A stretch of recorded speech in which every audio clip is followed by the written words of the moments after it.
दुकान में तो कोई नहीं दिख रहा। वाह, एक खूबसूरत लड़की मेरे दुकान पे। सीआईडी से हूं मैं। तो क्या हुआ? लगता है तुम्हारा दिमाग ठिकाने पे नहीं है मिस्टर कुमार। क्या? कुमार? मैं किसी कुमार सुमार को नहीं जानता और न मैं कुमार सुमार हूँ। तुम निशित कुमार नहीं हो जिसकी ये दुकान है? ओह, इस दुकान के पहले वाले मालिक निशित कुमार, उनकी बात कर रही है ना? पहले वाला मालिक? हाँ, निशित कुमार का 2 महीने पहले खून हो गया।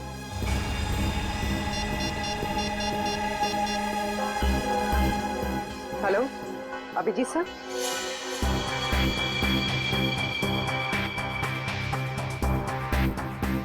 तारिका, बन गया ना चेहरा?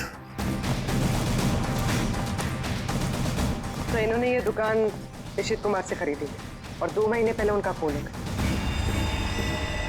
2 महीने पहले की वो लाश थी ना जो उस मूर्ति में से मिली? हाँ सर, लाश। हाँ, लाश। आप ये बताइए कि निशित कुमार के बारे में और क्या जानते हैं आप? सर मुझे ज्यादा पता नहीं है। उनकी माली हालत भी ठीक नहीं थी और कई सालों से उनके पास कुछ काम भी नहीं था। उनके घर का एड्रेस देना। वो घर में अकेली ही थी। जब मैं बाहर से आई तो देखा चोरों ने उनका गला काट दिया था। शायद मैं यहाँ होती तो उनको बचा सकती थी सर। हम आपकी तकलीफ समझ सकते हैं अर्चना जी, पर क्या आप बता सकती हैं कि क्या क्या चोरी हुआ था? कुछ नहीं, चुराने के लिए आई ही क्या घर में? कुछ नहीं था और अब भी नहीं है। आपके पति जो मूर्तियां बनाते थे वो किन के लिए बनाते थे? मेरा मतलब है उनके क्लाइंट्स कौन कौन थे? मुझे पता नहीं, लेकिन उनकी सारी चीजें वो अलमारी में रखते थे। हम वो अलमारी देख सकते हैं? जी। अलमारी देख लो जरा।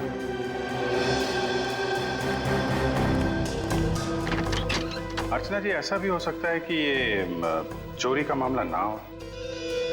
मैं समझी नहीं सर कुछ। निशित जी का कोई दुश्मन भी था जो उनकी जान लेना चाहता हो? सिर्फ मामूली सा शिल्पकार, उनका दुश्मन कौन हो सकता है?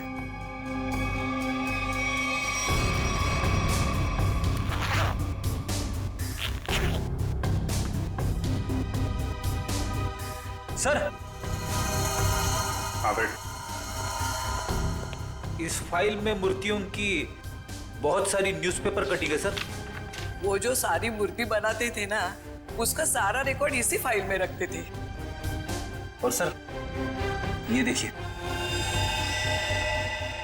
तो ये मामला है, सुमित जी की मूर्ति भी इन्होंने बनाई थी 1976 में। अर्चना जी, मूर्ति बनाने वाले अक्सर अपनी बनाई हुई मूर्तियों का एक ढांचा अपने पास रखते हैं कि अगर मूर्ति टूट फूट जाए तो दोबारा बना सके। निशित जी भी ऐसा करते थे क्या? हाँ हाँ, उसके वो सारे ढांचे पिछले बाजू रखते थे। हम वो जगह देखना चाहेंगे।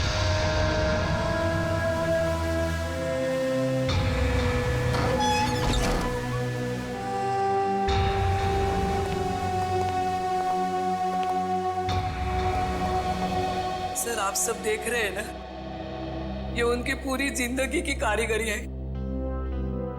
उन्होंने जितनी भी मूर्तियां बनाई थी उन सबका एक एक ढांचा यहाँ है।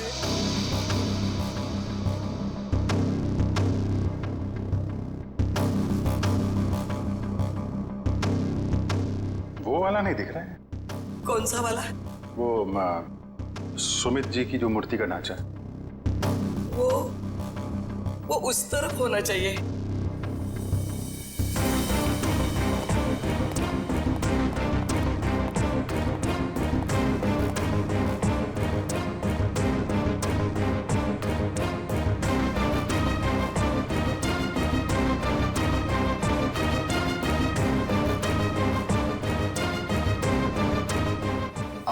क्या देख रहे हैं? ये मिट्टी देख रहे हो? यहाँ पे कोई ढांचा था जो अब नहीं है।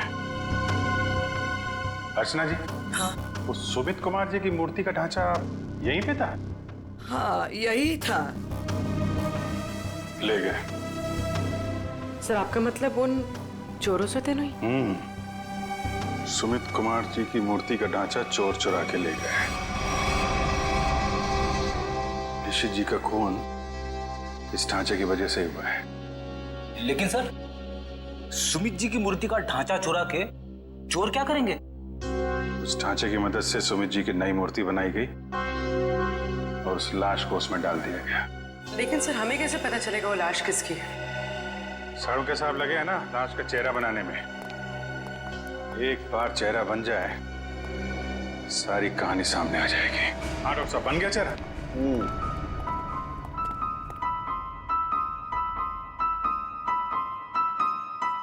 ये देखो बॉस, ये है वो मरा हुआ आदमी। क्या? ये कैसे हो सकता है? डॉक्टर साहब, ये क्या मजाक है? भाई साहब, मैं मजाक नहीं कर रहा हूँ, यही है उस आदमी का चेहरा, ऐसा ही दिखता है वो। मैं जानता था, मुझे बिल्कुल पता था ये कुछ ऐसा करेंगे जिससे सारा केस उलट जाए। क्या बात कर रहे हो यार तुम? मैं ऐसा क्यों करूंगा? क्या हो गया तुम्हें? अभिजीत, ये क्या कह रहे हो तुम? ये उसी आदमी का चेहरा है। सर मजाक क्यों करेंगे? क्योंकि डॉक्टर साहब ने जो चेहरा बनाया है वो मूर्ति का चेहरा है। सुमित जी का चेहरा है जो 39 साल पहले मर चुके हैं। इस चेहरे में सिर्फ मूंछ लगाना बाकी है। क्या बात कर रहे हो? ये आप बताइए, आपने बनाया है चेहरा? तो मैंने तो वही बनाया है जो मुझे खोपड़ी ने बताया। मैंने तो मूर्ति देखी भी नहीं है यार। तो आप देख लीजिए, ये मूर्ति है। ये तो वाकई वही चेहरा है जो मैंने बताया। ऐसा कैसे हो सकता है? सर, ये आदमी 39 साल पहले मर चुका है। आज जिंदा होता तो 80 साल का होता। और आपने कहा था ना कि ये मरा हुआ आदमी 45 साल का। कैसे पॉसिबल है? आई एम सॉरी बॉस, मुझे छुट्टी चाहिए। वो आप देखो सर। पहले हम ये पता लगाने की कोशिश कर रहे थे कि लाश को मूर्ति में रखा कैसे गया। अब हमें ये पता लगाना है कि सुमित जी की लाश सुमित जी की मूर्ति में आई कैसे और क्यों।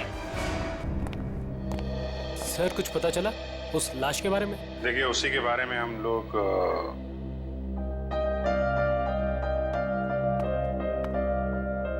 बच्चों, हमें आपकी नानी और मम्मी से कुछ जरूरी बात करनी है। और बातें ऐसी हैं जो आप लोगों को नहीं सुननी चाहिए। तो आप लोग प्लीज अंदर जाइए। क्यों? हम क्यों नहीं सुन सकते?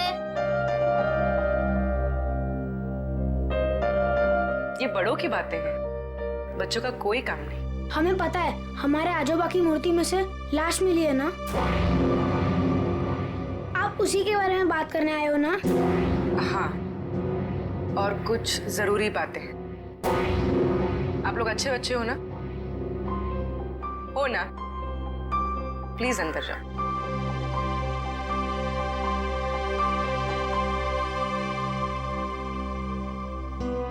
सर बताइए ना, क्या पता चला आप लोगों को?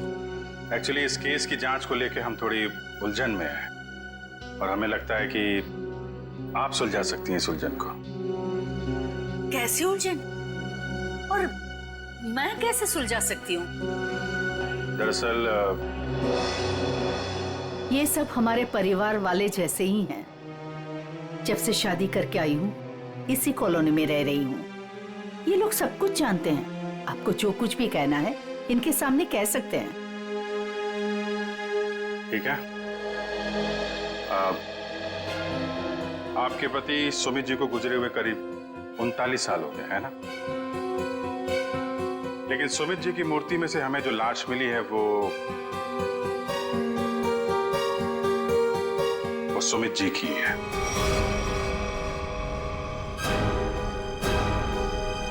ये कैसे हो सकता है? ऐसा ही हुआ है। ये देखिए।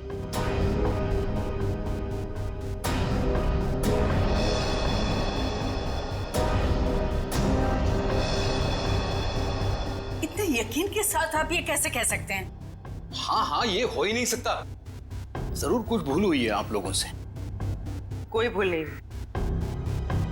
ये एक साइंटिफिक मेथड है जिसमें लाश की खोपड़ी का चेहरा बनाया गया है और यही चेहरा बना है सुमित जी का। लेकिन मेरे पिताजी की लाश कैसे आ सकती है? ये मुमकिन नहीं है। वही तो, लाश की उम्र करीब 45 साल की है। आपके पिताजी जिंदा होते तो 80 साल के ऊपर के होते हैं। अब बात यह है कि 80 साल का आदमी 45 साल का कैसे हो गया? ये मैं कैसे जान सकती हूँ? अब आपको नहीं पता तो हमें कैसे पता होगा? चेहरा तो बिल्कुल आपके पति का ही है। सर, उनकी मौत के बाद उनका अंतिम संस्कार मैंने ही किया था। अगर किसी ने लाश बदल दी हो या कहीं किसी तरह वो जिंदा भी होते तो भी 80 साल का इंसान 45 साल का हो ही नहीं सकता। वही तो, यही बात हमें परेशान कर रही है।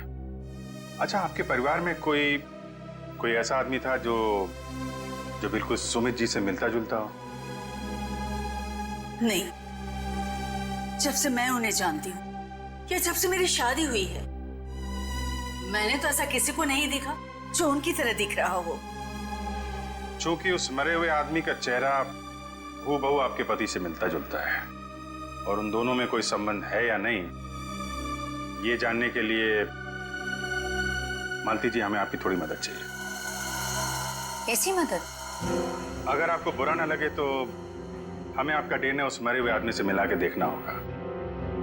यही एक तरीका है सच्चाई को जानने का।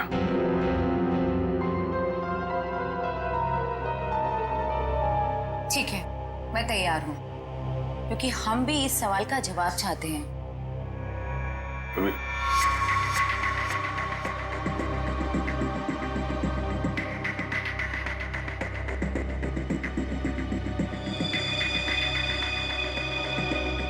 Thank you.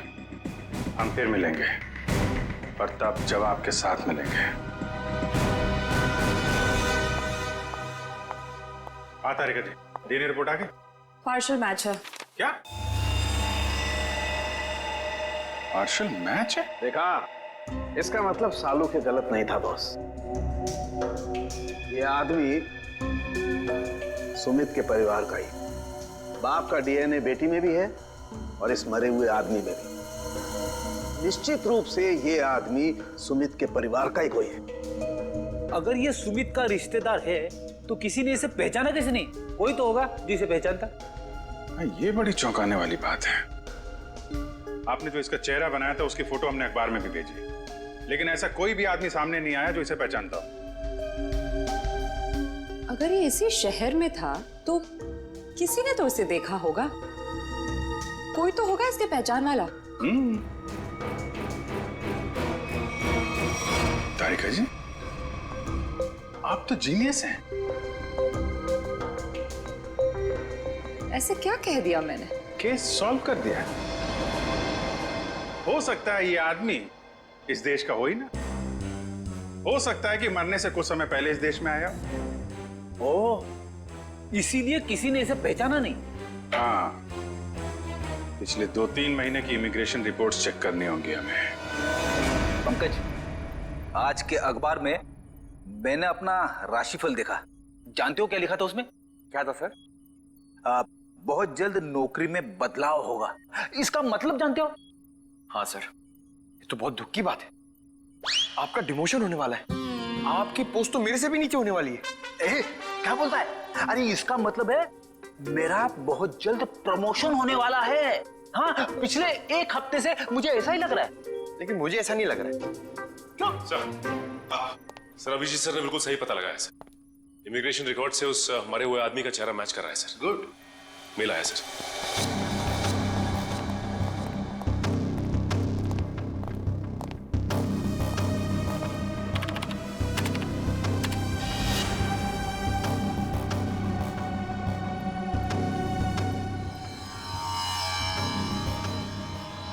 सचिन, ये तो बिल्कुल सुमित जैसे ही दिखता है। इसका नाम ब्रेंडन है, उम्र 45 साल और 2 महीने पहले यूके से आया था सर। मतलब आते ही मौत हो गई उसकी। सर, इसका नाम तो अंग्रेजों जैसा है पर लगता है इंडियन है। इस ब्रेंडन का घर का पता, फोन नंबर कुछ है? हाँ सर, जरूर। पूर्वी, इस नंबर पे फोन करो। घर का ही फोन नंबर होगा ही। उसके माता पिता से बात करो, मगर सावधानी से। शायद उन बेचारों को पता भी नहीं होगा ब्रेंडन के साथ क्या हुआ है। और देखो बातचीत में कुछ पता चलता है क्या इस ब्रेंडन के बारे में। सर। हाँ सर, मैं सीआईडी छोड़ रहा हूं। अब और बर्दाश्त नहीं होता, मैं पागल हो जाऊंगा। क्यों? ऐसा क्या हो गया? इस केस में बहुत कंफ्यूजन है, और सबसे बड़ी बात तो यह है कि वो आदमी अंग्रेज निकला। मेरा दिमाग फट जाएगा सर।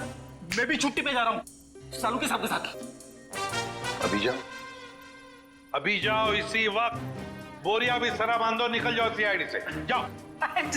और कुछ समय बिताओ अपनी बीवी के साथ, शायद कुछ अकल आ जाएगी। जाओ। सर, आपका राशिफल तो सही निकला। नौकरी में बदलाव, मतलब आपका रेजिग्नेशन, इस्तीफा।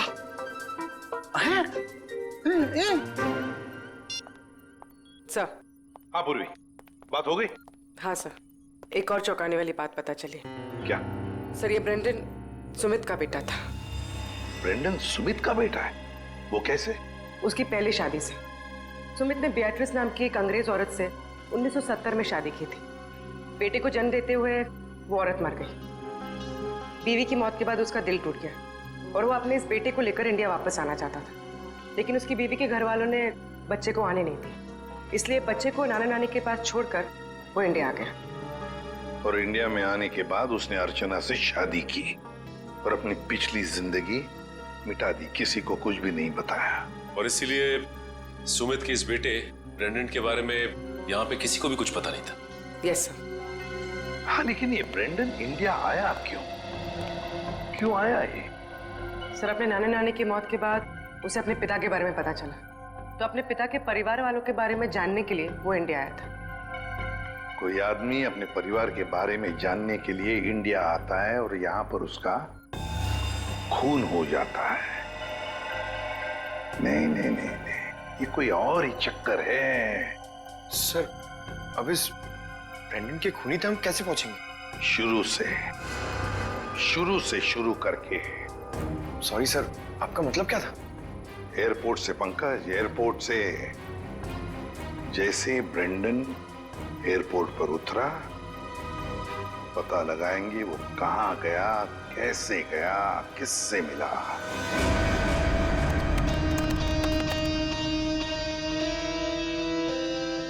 सर, ये फुटेज एयरपोर्ट के अराइवल गेट की है सर, जब ब्रेंडन इमिग्रेशन से बाहर निकल चुका था।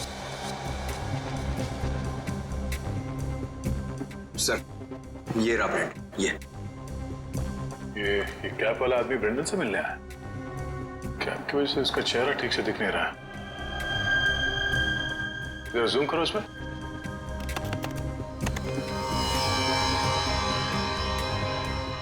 ऐसा लगता है कि जानबूझकर ये आदमी अपना चेहरा छुपा रहा है।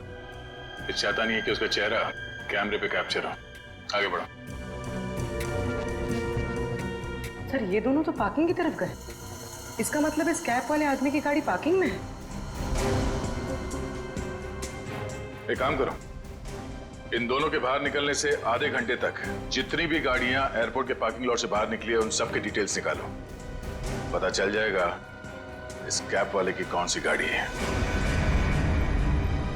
सर, वो आदमी ब्रेंडन को जब एयरपोर्ट की पार्किंग में लेके गया, उसके आधे घंटे बाद तक ये सारी गाड़ियां बाहर जाती रही सर।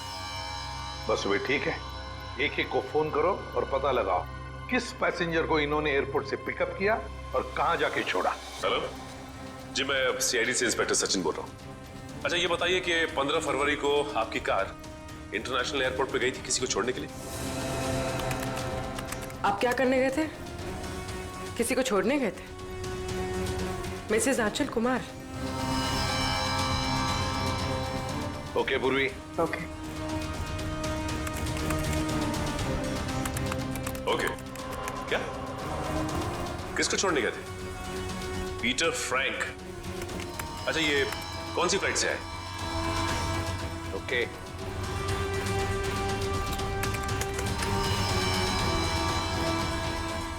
मिस्टर डिसिल्वा,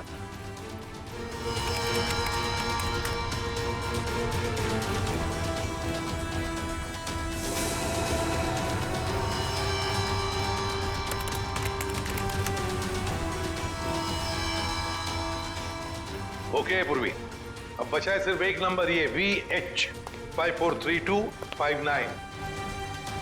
और सर ये नंबर किसी मिस्टर अनिल के नाम पे, जो कि लोनावाला के बंगलों पे रजिस्टर्ड है सर। लेकिन ये आदमी फोन नहीं उठा रहा है सर। फोन नहीं उठा रहा है? लगता है ये अनिल ही पिकअप करने आया था ब्रेंडन को एयरपोर्ट पर। सर कहीं इस अनिल ने ही तो ब्रेंडन का खून नहीं किया? हो सकता है पूर्वी, एक बात तो पक्की है, इस अनिल का जरूर कोई ना कोई संबंध है ब्रेंडन के खून के साथ।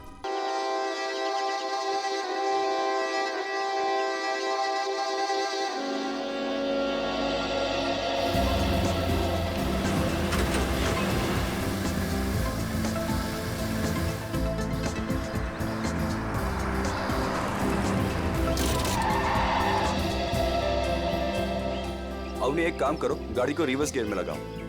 हाँ, लेकिन मुझे डर लग रहा है, पता नहीं गाड़ी कहीं इधर उधर चली गई तो। कुछ नहीं होगा, जैसा मैं बोलता हूँ वैसा करती जाओ। ओके, एक काम करो, गाड़ी को रिवर्स गियर में लगाओ और धीरे धीरे क्लच दबाओ और धीरे धीरे एक्सीलेटर छोड़ो, बस। अपनी बेटा, हम सिखा देते हैं तुम्हें गाड़ी चलाना, रमेश को तो वैसे भी ठीक से नहीं आता है। अरे काका, आप साइकिल चलाना तो ठीक से जानते नहीं है, गाड़ी क्या चलाएंगे? हाँ काका, आप ही सिखा दीजिए तो अच्छा है। ये तो सारा दिन फोन पे लगे रहते, मेरी तरफ ध्यान भी नहीं देते। अच्छा एक काम करो, गाड़ी को रिवर्स गियर में लो। हाँ हेलो,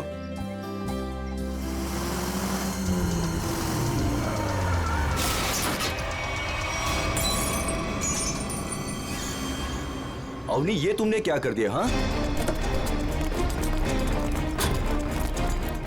बदबू कहां से आ रही है?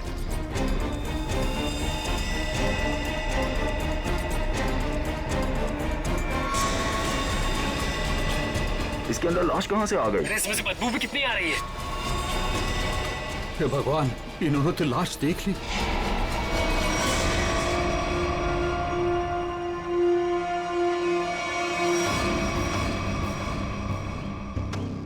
इस मूर्ति का बेस तो एकदम अच्छे से बनाया गया है, कोई लापरवाही की गई ऐसा लगता तो नहीं है।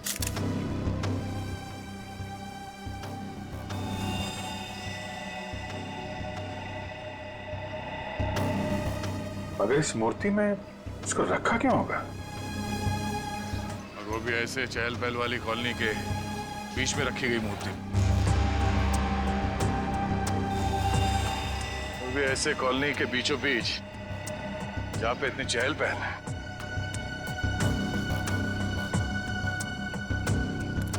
सर कॉलोनी के लोग काफी घबराए हुए हैं, किसी को नहीं पता है लाश किसके। और सर इस कॉलोनी से कोई गायब भी नहीं हुआ है। चलो देखते हैं। आप लोग प्लीज इन बच्चों को अंदर घर भेज दीजिएगा, ये सब देखना सुनना इनके लिए अच्छा नहीं। प्लीज बच्चों, घर जाके खेलो, जाओ। माँ, आजोबा की मूर्ति में क्या था और उससे इतनी बदबू क्यों आ रही थी? घर आके बताती हूँ। बच्चों, मम्मी की बात सुनना चाहिए। हाँ? जाओ घर के अंदर जाओ। आपके बच्चे ने कहा कि ये मूर्ति उनके दादाजी की? जी, मेरे पिताजी की मूर्ति थी, सुमित प्रकाश नाम था उनका। उनकी मूर्ति क्यों बनवाई थी? मेरे पति एक इंजीनियर और साइंटिस्ट थे। सूखे इलाकों के लिए उन्होंने एक नई सिंचाई पद्धति का आविष्कार किया था। इसी से खुश होकर गवर्नमेंट ने उन्हें ये जमीन दान में दी थी। और सुमित जी इतने महान थे कि उन्होंने वो जमीन कॉलोनी को दान कर दी थी और हमने उसी जमीन पर ये बच्चों के लिए ये पार्क बनवा दिया। इसीलिए हमने उनके सम्मान में इस पार्क में उनकी मूर्ति लगवाई। देखिए, ऐसा लगता है कि किसी ने हाल में इस लाश को मूर्ति में छिपाया है। हाँ, कुछ महीनों पहले। आप लोग बता सकते हैं कि मूर्ति यहाँ कब लगाई गई थी? क्योंकि शायद लाश को उसी वक्त अंदर रखा गया था। ये क्या कह रहे हैं सर? ऐसा हो ही नहीं सकता। सुमित जी जिस साल गुजर गए उसी साल ये मूर्ति वहां लगवाई गई थी। कम से कम 39 साल हो गए। 39 साल पहले? तो ये हो सकता है कि जब हाल फिलहाल में मूर्ति बदली गई हो या फिर इसकी मरम्मत की गई हो, तब ये लाश इसमें डाल दी गई हो। जी नहीं, जब से ये मूर्ति लगवाई गई है तब से ना इसकी मरम्मत हुई है और ना इसे बदला गया। ऐसे कैसे हो सकता है? कुछ महीनों पहले मरे हुए आदमी की लाश इतनी पुरानी मूर्ति के अंदर कैसे हो सकता है? शायद ऐसा हुआ हो कि रात के अंधेरे में ये काम हुआ हो और आप लोगों को पता नहीं चला। पूर्वी, जरा वॉचमैन से पता करना। सर, इस कॉलोनी में करीब 200 फैमिलीज रहती है। अगर किसी ने रात को पुतला बदला होता, किसी ने तो देखा होता, लेकिन यहाँ तो किसी ने कुछ देखा ही नहीं। सर, यहाँ पर 2 वॉचमैन हैं, एक दिन में ड्यूटी करता है और एक रात में, और दोनों का ही कहना है कि किसी ने भी मरम्मत का काम होते हुए नहीं देखा। कमाल है, अगर कोई काम हुआ नहीं है तो फिर ये लाश मूर्ति के अंदर आई कैसे है? सचिन, 39 साल पहले ये ब्रॉन्ज की मूर्ति खड़ी की गई हो, तब से लेकर आज तक ना किसी ने उसकी मरम्मत की, ना उस मूर्ति को बदल दिया। हाँ सर, 1976 की बात है सर। हाँ, और आज उस ब्रॉन्ज के पुतले के अंदर मिलती है एक लाश, और कॉलोनी के 40 लोग कहते हैं कि उन्होंने कुछ देखा तक नहीं। कैसे हो सकता है मूर्ति के अंदर लाश? 2 ही तरीके आते हैं मेरे दिमाग में। एक, या तो पुरानी मूर्ति के अंदर लाश रखी, या फिर नई मूर्ति बनाकर उसके अंदर लाश डालकर उस नई मूर्ति को पुरानी मूर्ति की जगह रखी गई और पुरानी मूर्ति गायब कर दी गई होगी। सर, लेकिन ब्रॉन्ज की नई मूर्ति बनाने के लिए तो कई दौर से गुजरना पड़ा होगा। पहले तो उसने प्लास्टर ऑफ पेरिस का ढांचा तैयार किया होगा, फिर उस ढांचे से उसने नया सांचा तैयार किया होगा, और फिर कम से कम 1200 डिग्री सेल्सियस पे उसने उस ब्रॉन्ज को पिघलाकर उसमें डाला होगा, और फिर उसके टुकड़े किए होंगे। टुकड़ों को फिर वेल्डिंग करके जोड़ा गया होगा, फिर मूर्ति तैयार होगी तो उसे खड़ा कर दिया गया होगा। ये कुछ चुटकी भर में थोड़ी होता है, बहुत टाइम लगा होगा, बहुत टाइम लगा होगा। और सर, लाश को मूर्ति में रखा गया होगा, मूर्ति को कॉलोनी में लाया गया होगा, और फिर पुरानी मूर्ति की जगह रखा गया होगा। पूर्वी, इतनी बड़ी मूर्ति कोई गोदी में उठाकर तो नहीं ला सकता। उसे लाने के लिए ट्रक या फिर कोई बड़ी गाड़ी लाई होगी। उसके साथ साथ उसे खड़े करने के लिए क्रेन लाया गया होगा। इतना सब अगर हुआ है, फिर भी कॉलोनी के लोग कहते हैं कि उन्हें कुछ मालूम नहीं, ऐसा कुछ हुआ ही नहीं। सर, फिर तो पहला वाला तरीका इस्तेमाल किया गया होगा सर। बॉडी को कॉलोनी में लाया गया होगा और फिर मूर्ति में रख दिया गया होगा। पंकज, मूर्ति को लेटाया गया होगा, उसके बाद उसके अंदर लाश को रखा गया होगा, और फिर उसे खड़ा भी किया होगा। कैसे हो सकता है? कैसे हो सकता है ये? सर, इतना अजीब तरीका लाश को ठिकाने लगाने का, खूनी को ये सब करने की जरूरत क्या थी? वही तो, इतनी तकलीफ क्यों? लाश को ब्रॉन्ज की मूर्ति के अंदर ही क्यों? कोई ना कोई वजह तो जरूर होगी, पर है कौन ये? है कौन ये? लाश है किसकी? कैसे मरा है? मरा या मारा गया? इस आदमी की उम्र 45 साल है और इसकी मौत इसके सर पे लगी चोट की वजह है। अरे sir sir sir sir, Hindi में बोलेंगे तो मुझे भी समझ में आएगा। क्या बोल रहे हैं? इस आदमी की उम्र 45 साल है और इसकी मौत इसके सर पर लगी चोट की वजह से हुई है। ये हुई ना बात। Thank you. और कुछ और बता सकते हैं? कोई जादू है, चुटकी बजाऊंगा हो जाएगा? अरे कोई जादू है जो चुटकी बजाऊंगा सब कुछ हो जाएगा? मन तो करता है चुटकी बजा दूं और ये आदमी गायब हो जाए। क्या बोले तुम? मतलब मैं कह रहा था साड़ुंके साहब, आप चुटकी बजा दे तो केस सॉल्व हो जाएगा। कितना किया है, ये तो कुछ भी नहीं है। हाँ, लेकिन अभी मेरा चुटकी बजाने का मूड नहीं। ठीक है, तो मैं उधर बजा लेता हूँ चुटकी। किधर चले जाते हो? हाँ देखिए आप, तारिका जी।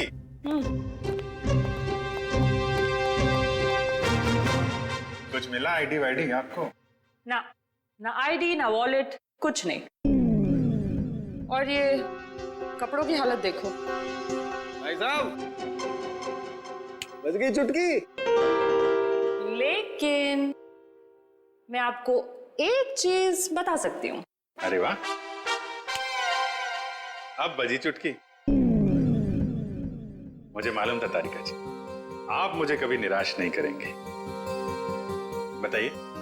मैं आपको ये बता सकती हूँ कि ये लाश कितने समय तक उस मूर्ति में थी। अच्छा, कितने समय से? ये लाश ब्रॉन्ज की मूर्ति में बंद थी, वातावरण के प्रभाव में आए बिना। कुछ टेस्ट के बाद ये पता चला है कि 2 महीने से ये लाश उस मूर्ति में बंद थी। ओह, मतलब इस आदमी का खून 2 महीने पहले हुआ है। लगता तो ऐसा ही है। लेकिन सर, किसी ने इस लाश को देखा, किसी ने उस मूर्ति में रखते हुए? कॉलोनी वाले बता रहे थे कि मूर्ति 39 साल पुरानी है। डॉक्टर साहब, आप ये बता सकते हैं ये मूर्ति नई है या पुरानी है? ये मूर्ति 39 साल पुरानी नहीं है, नई है। ओह, मतलब इस मूर्ति को वहां पे ट्रक में लाया गया होगा। किसी ने ट्रक को देखा कैसे नहीं? मुझे नहीं पता। सालू के साहब, किसी ने उस क्रेन को कैसे नहीं देखा जिसके जरिए उस मूर्ति को अपनी जगह पे रखा गया? मुझे नहीं पता। सालू के साहब, उस मूर्ति में वेल्डिंग कब और कैसे की गई? मुझे नहीं पता, मुझे नहीं पता, मुझे नहीं पता। ठीक है सर, मुझे लगता है लाश की गंध की वजह से सालूम के साहब का दिमाग खराब हो गया है। क्या बोल रहा है? क्या बोल रहा है? क्या बोल रहा है? क्या बोल रहा है? देखो, मुझे परेशान मत करो, मुझे इस लाश का चेहरा भी बनाना है। Don't disturb me. सर, आपसे कोई सवाल नहीं करेंगे, आप चेहरा बनाइए। चलो, एक बात तो ये पता चल गई कि मूर्ति नई है और किसी ने उसमें लाश रखी है। सरकार के रजिस्ट्रेशन के हिसाब से अनिल जी का घर यही है। काफी पैसे वाला लगता है ये अनिल जी। इतना बड़ा बंगला, वो कार। लेकिन इस अनिल जी को ब्रैंडन से क्या काम पड़ गया? सर, मुझे तो लगता है कि इस ब्रैंडन को इंडिया में कोई जानता ही नहीं होगा। तो ब्रैंडन को इंडिया में कोई जानता नहीं था तो ये अनिल एयरपोर्ट क्यों गया था उन्हें लेने? उसके बाद ये ब्रैंडन गायब कहाँ हो गया? कोई दरवाजा खोल क्यों नहीं रहा है? जी, कौन है आप लोग और क्या चाहिए? आपके मालिक अनिल जी से मिलना है। कहाँ है वो? वो नहीं है। आप क्यों पूछ रहे साहब? देखिए, बेमतलब परेशान मत करिए, नहीं तो अभी पुलिस को फोन कर देंगे। हम लोग सीआईडी से हैं। सीआईडी? सीआईडी कहाँ से?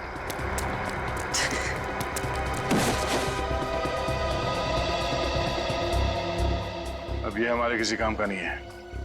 लगता है अनिल जी उसी तरफ है जिस तरफ ये भाग रहा है। चलो देखते हैं। हट, हट।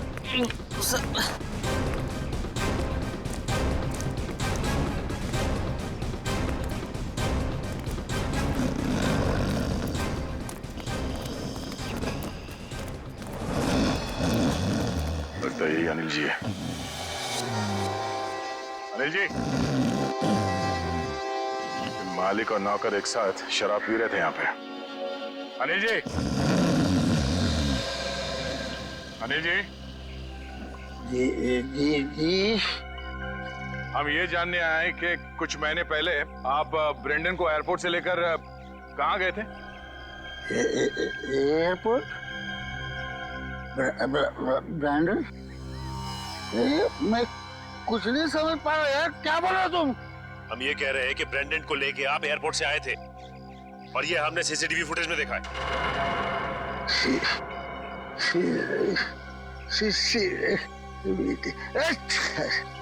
अनिल जी, आपकी कार कौन सी है?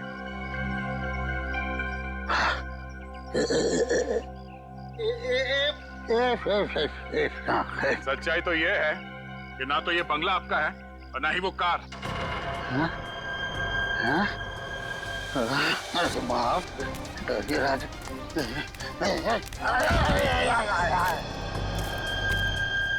अब सच बताओ। सर मैं कुछ नहीं जानता सर मैं तो एक मामूली सा वॉचमैन हूँ सर। वॉचमैन, ये मेरा मालिक है ना, मालिक, उसने अपना बंगला और कार मेरे नाम पर कर दिया सर। ये मेरा कुछ भी नहीं है सर। तो फिर किसका है?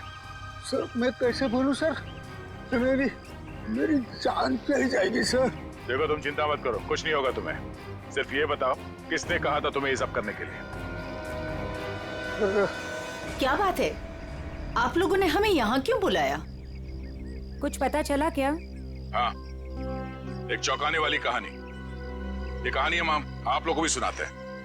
इस कहानी को हम वहां से शुरू करते हैं जब सुमित जी को सरकार ने जमीन दान दिया था। उस जमीन में सिर्फ एक छोटा सा गार्डन नहीं था, बल्कि वो जमीन भी था जिस पे आज मॉल बना हुआ है आपके कॉलोनी के पीछे। लेकिन इस बात का पता हमें क्यों नहीं चला? क्योंकि आप लोगों से पहले कुछ और लोगों को पता चल गया। उन्हें यह भी पता चल गया कि सुमित जी अपनी पूरी जमीन को बच्चों के पार्क के लिए दान करना चाहते हैं, और ये बात उन्हें अच्छा नहीं लगा। उन्होंने सुमित जी को रोकना चाहा। जब सुमित जी नहीं माने तो उनका खून कर दिया। क्या? जी हाँ, सुमित जी का एक्सीडेंट कोई एक्सीडेंट नहीं था। इसकी प्लानिंग की थी उन लोगों ने, और उन लोगों ने जमीन का एक छोटा सा हिस्सा आपके कॉलोनी को दिया और बाकी बिल्डर्स को बेच दिए। वो मॉल जहाँ पे खड़ा है वो जमीन। बिल्डर से मिले पैसे से ऐश कर रहे हैं वो लोग। उनके पास देश विदेश में बहुत सारे घर हैं, बंगलो हैं, ढेर सारी गाड़ियां हैं, और ये बात किसी को नहीं पता, उनके दोस्तों और परिवार वालों को भी नहीं। और सुमित जी का बेटा ब्रेंडन जब अपने परिवार वालों से मिलने इंडिया आया तो उसे भी मार दिया गया। क्यों, ये हमें मालूम नहीं। और फिर बेटे की लाश को पिता की मूर्ति में छुपा दिया। अब ये कैसे किया है, ये हम जानना चाहते हैं। लेकिन वो कौन लोग हैं? यही हैं वो लोग। सच तो ये इसी कॉलोनी में रह रहे हैं, धोखे और खून से कमाए हुए पैसों पर ऐश कर रहे हैं, लेकिन हम उन्हें जानते हैं।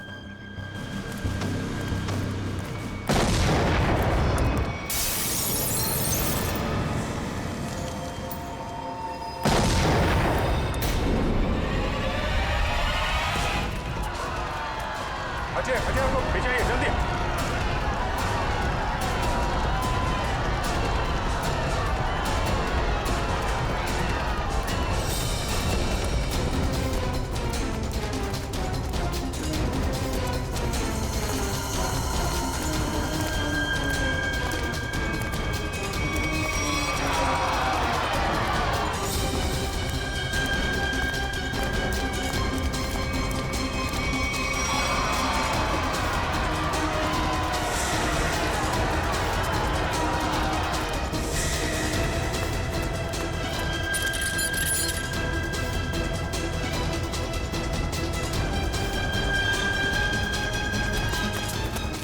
आनंद, आनंद संभालना यार। अरे अरे क्या हो रहा है ये?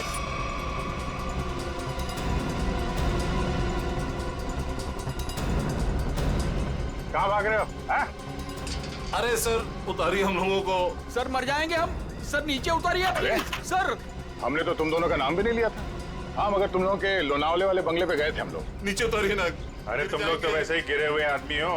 सुमित जी और ब्रेंडन का खून किया तुम लोगों ने। नहीं सर। वैसे हमें पता चल गया, तुम लोगों को मालूम पड़ गया था कि तुम्हारे करतूत के बारे में हमें पता चल गया। सर नीचे उतारिए प्लीज। इसलिए कॉलोनी वालों की जान को नुकसान पहुंचा है। हाँ? और अब उसका भगदड़ का सहारा लेके भाग रहे तुम लोग। सर उतारिए हमें। सर नीचे उतारिए प्लीज। नीचे उतारिए ना। मर जाएंगे सर। सर नीचे उतारिए ना।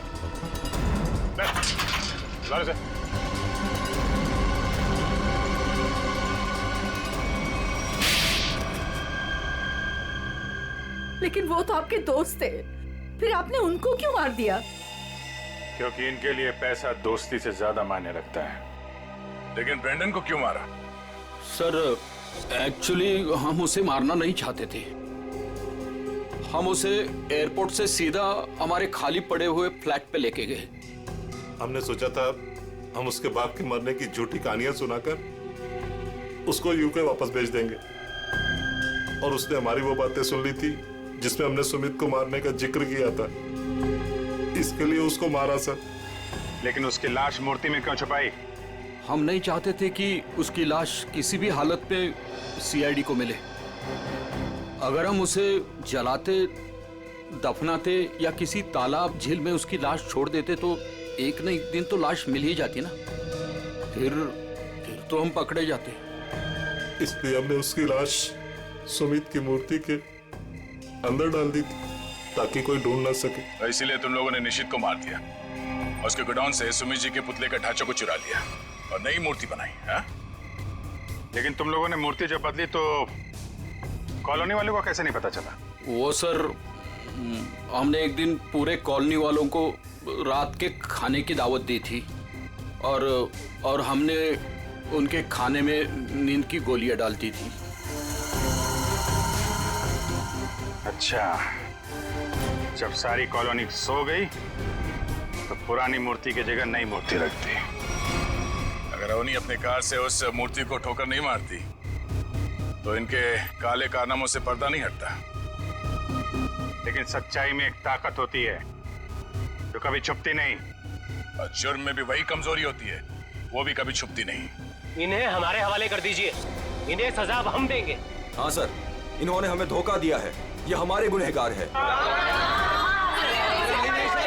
नहीं सर, हमें अरेस्ट कर दो, ये लोग मार डालेंगे। हमें अरेस्ट कर लीजिए सर। तुम्हें सजा देने का हक अगर हमारे हाथ में होता तो हम तुम्हें इनके हवाले कर देते। हमारे हाथ बंधे हुए हैं, वरना निखिल, पंकज ले जाओ इन्हें।